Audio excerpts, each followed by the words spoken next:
Evergreen Show, taking your business from seed to sapling to towering giant. With your hosts, best-selling author and business growth experts Noah Fleming and Shawn Veltman. This is the only show that gives you proven, pragmatic, and immediately applicable business growth strategies every week in 15 minutes or less.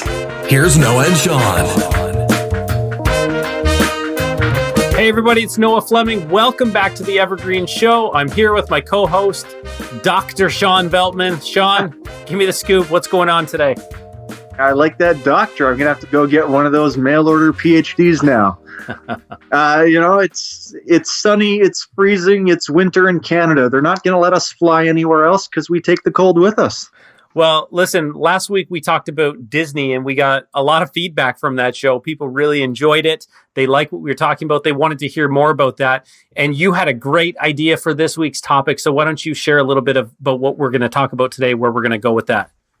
Sure. So today I want to talk about setting the stage or setting the table. And by that, I mean, what's the work that you're doing before your customers show up or before you show up at your customers or clients or prospects' offices in order to create the best experience possible.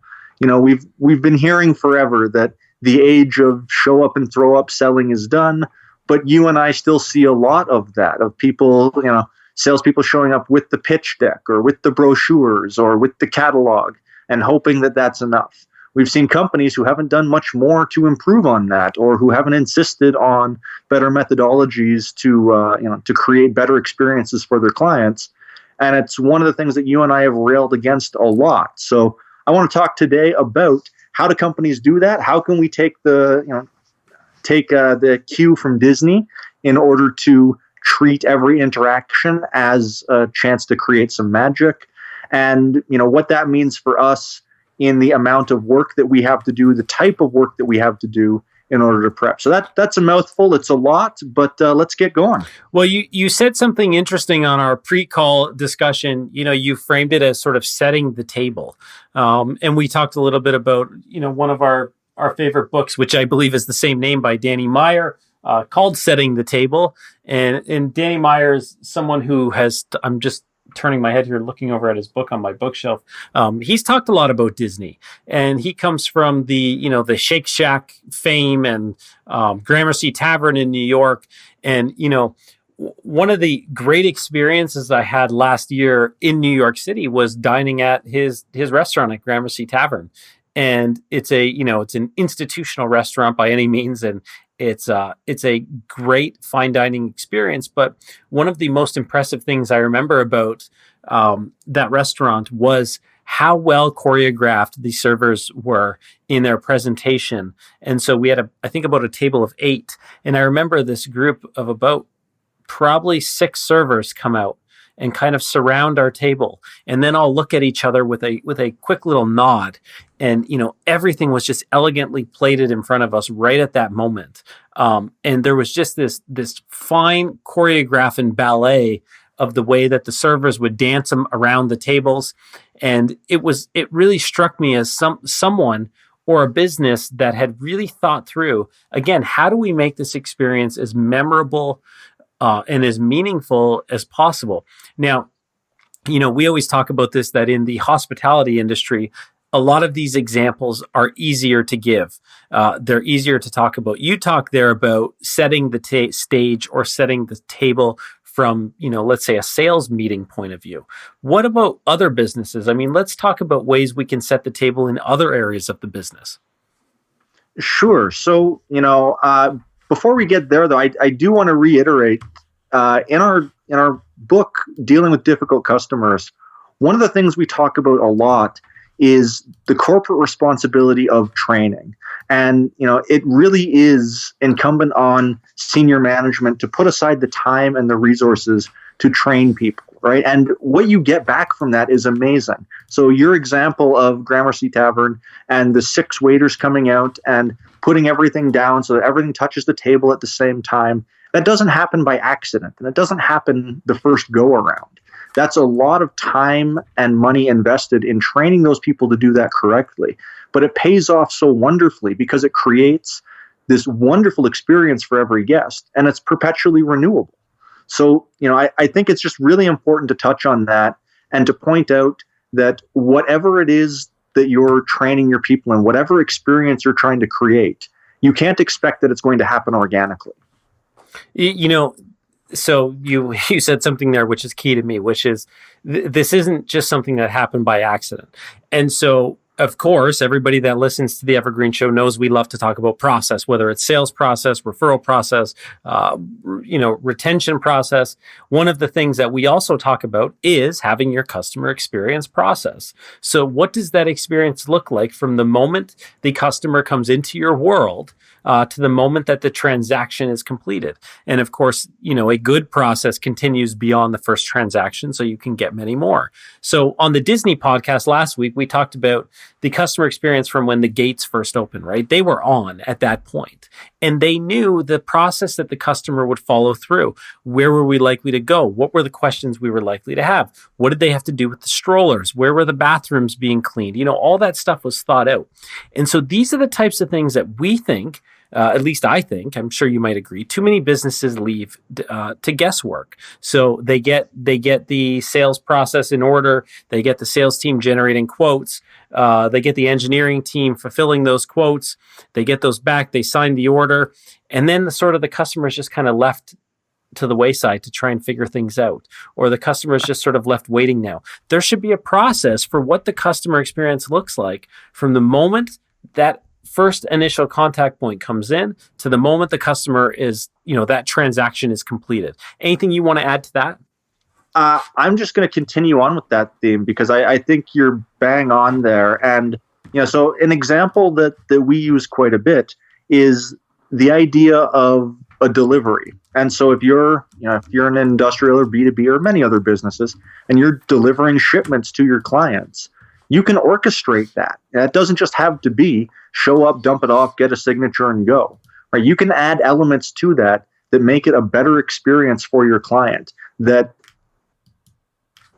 reduce the chance of errors, that reduce the chance of things going wrong. And by creating that extra value add, not only are you differentiating yourself from your competitors, not only are you reducing the amount of rework or fixing work that you need to do later, but you're also, you're getting this renewable resource of credibility and of good feelings. The same way that at Gramercy Tavern, the guests are walking away feeling better because of the training and because of the choreo. And, Noah, one of the things that you said there earlier, I think is bang on, that you have to spend the time doing it. It can't be siloed. It can't be different departments. That's somebody with a decent amount of executive clout has to have a vision for what this should look like and has to put the resources, and typically that means time, into making sure that these things are happening correctly. Because without that, you are just hoping for the best. And as much as everybody does their best to hire great people and very people, it's not enough just to hope for the best. You can't throw good people at something and just magically assume they're going to mesh and work together. If you throw good people and a good structured process at your clients, you're going to be in a much better position. Yeah, and I think that's the thing about process and people, right? So we can hire good people, but there needs to be more purpose there beyond just the paycheck. We need to show them that there's a plan here, that we've thought this out, that there's a path they can follow to provide this great service, that there's help and support if they need it. There's role playing if they need help getting better. There's, additional training offered. And these are all the types of things that just continue to add to the customer experience.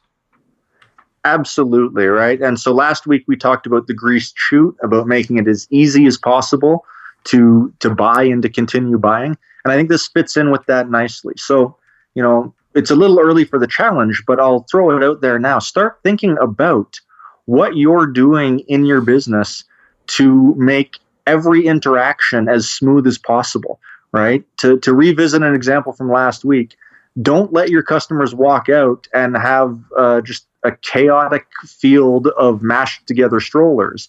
Do the work yourself to make it nice and neat and easy for them to move to the next step. Right? Don't make it hard for your prospects to say yes or to move ahead in the sales process or to buy from you. Make it as easy as possible for them to buy. The work for them that makes it easy to go ahead. And I think that's what this ultimately comes down to. When you and I talk about this, we can summarize a vast breadth of our opinions by just saying, do the work for your customers. Do all the work you can for your clients to make it as easy as possible for them to say yes.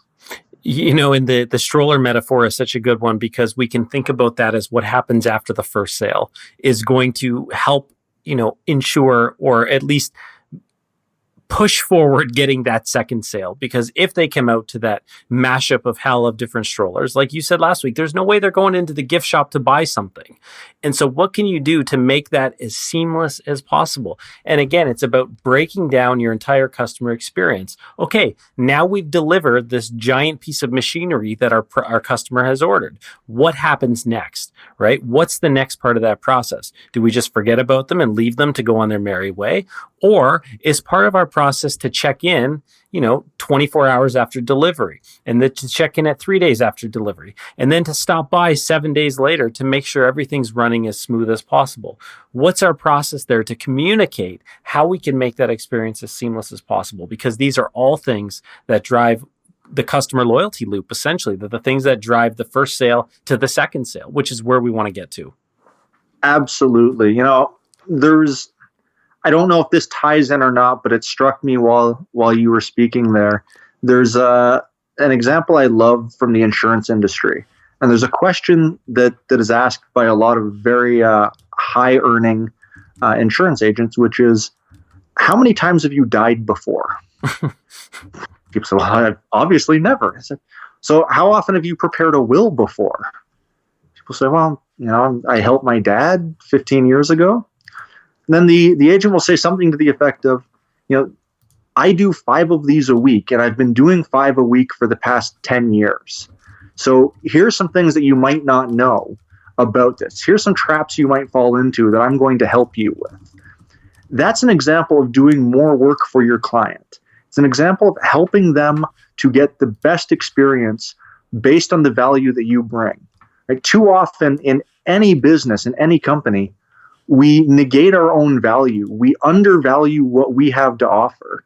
But the truth is that very often we can bring massive value to our clients if we're just willing to open our mouths and say, hey, by the way, have you thought of this? Have you thought of that? Have you considered how much experience I'm bringing to this process that can help you?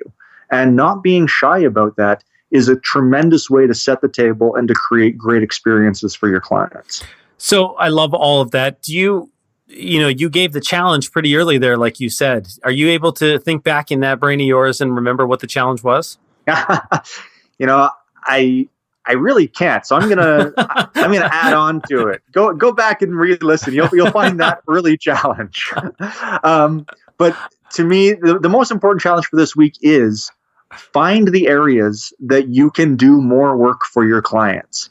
Find the areas that you can make it easier for them, and put in the time and the resources and whatever is required from your company to give every one of your people the ability to do that work on your client's behalf. All right. Well, you passed my test, because I did remember, and that was pretty darn close to the original challenge that you gave. So there you go. Okay, folks. So you've got the challenge. I hope you enjoyed that discussion. Again, these are topics that we talk about a lot. We're going to continue to revisit this, but think about how you can set the table, how you can set the stage in every part of your customer's experience to make that next phase even better, or to make that current phase, just magical, and the thing that makes them go, wow, right? Nobody's ever done that for us before. Or wow, that was really unique, or that was really special. So think about how you can set the stage. We talked at the start about setting the stage from a early point of view, from a sales call point of view. Instead of just showing up, what research can you do to ensure you show up at the client understanding what's new in their world, what's happened, what's going on, when was the last time you talked to them, what did you talk to them about? This is all related, right? It's about setting the stage, doing the pre-work, and making things less difficult for our customers and more fascinating for them, to show them that we really care and we want to offer value to them. So Shawn, before I close this out, any parting words from you? I couldn't add to that if I wanted to. No, that was a pretty perfect send off. So this has been a great discussion. I look forward to our next one. All right, folks. So we'll talk to you next week. As always, if you enjoyed the show, please leave a review on iTunes. Definitely share it with your friends. If you don't get our weekly tidbits read by over 30,000 executives, well, you're crazy. So go to noahfleming.com and you can subscribe. And of course, you can hit the contact button there and get in touch with us anytime. We will talk to you next week, folks. Thanks for listening. Bye-bye. Thanks for listening. Be sure to join us each and every week for another great episode of The Evergreen Show with your hosts, Noah Fleming and Shawn Veltman. If you enjoyed this episode, please rate and review, and we'll catch you next time on The Evergreen Show.